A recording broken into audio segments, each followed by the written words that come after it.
Friends இப்போ இந்த மாதிரியான ரீல்ஸ் வந்து இன்ஸ்டாகிராமில் வந்து பார்த்துருப்பீங்க. அதை வந்து எப்படி கிரியேட் பண்ணுறதுன்னு சொல்கிறேன். வீடியோ ஸ்கிப் பண்ணாமல் ஃபுல்லாக பாருங்கள்.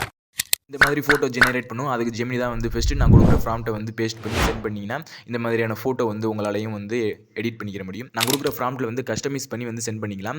Actor name, movie name, describe the சீன்லாம் வந்து கொடுத்துட்டு நீங்கள் ப்ராம்ப்ட் வந்து சென்ட் பண்ணிங்கன்னா இந்த மாதிரி இமேஜ் வந்து ஃபஸ்ட்டு நீங்கள் கிரியேட் பண்ணிக்கிற முடியும். ஃபஸ்ட்டு வந்து உங்களுடைய இமேஜையும் அதுக்கப்புறம் வந்து எந்த ஆக்டரோட செல்ஃபி வீடியோ வேணும் அப்படிங்கிற இமேஜையும் வந்து சென்ட் பண்ணிங்கன்னா இந்த மாதிரியான செல்ஃபி ஃபோட்டோ வந்து ஃபஸ்ட்டு எடுத்துக்கிற முடியும். அதுக்கப்புறம் இந்த இமேஜ் வந்து வீடியோவாக வந்து கன்வெர்ட் பண்ணணும். அதுக்கு வந்து என்ன பண்ணுறீங்கன்னா கிராக் ஏஐ வெப்சைட்குள்ளே இருந்து போயிட்டு இமேஜின் ஆப்ஷன் வந்து டச் பண்ணிவிட்டு இங்கே வந்து அப்லோட் ஃபைல் ஆப்ஷன் இருக்கும். நம்ம வந்து ஜெனரேட் பண்ண ஃபோட்டோவை வந்து அப்லோட் பண்ணிட்டு வீடியோ வந்து ஜெனரேட் ஆகும். இங்கே கீழே வந்து ப்ராம்ப்ட் கொடுக்குற மாதிரி ஆப்ஷன் இருக்கும். இந்த ப்ராம்ப்ட் வந்து டெலிகிராம் சேனலில் வந்து கொடுத்துருக்கேன். அதை வந்து காப்பி பண்ணிவிட்டு இங்கே வந்து பேஸ்ட் பண்ணிங்கன்னா வீடியோ வந்து ஜெனரேட் ஆகும். ஸோ இந்த மாதிரி உங்களாலையும் வீடியோஸ் வந்து கிரியேட் பண்ணிக்க முடியும். பார்த்தீங்கன்னா ஃபுல் டீட்டெயில்ஸ் வந்து லாங் வீடியோவில் வந்து போட்டிருக்கேன். அந்த லாங் வீடியோ டிஸ்கிரிப்ஷனில் வந்து இந்த ப்ராம்ப்ட்ஸ்லாம் வந்து கொடுத்துருக்கேன். நீங்கள் காப்பி பண்ணி யூஸ் பண்ணிக்கலாம்.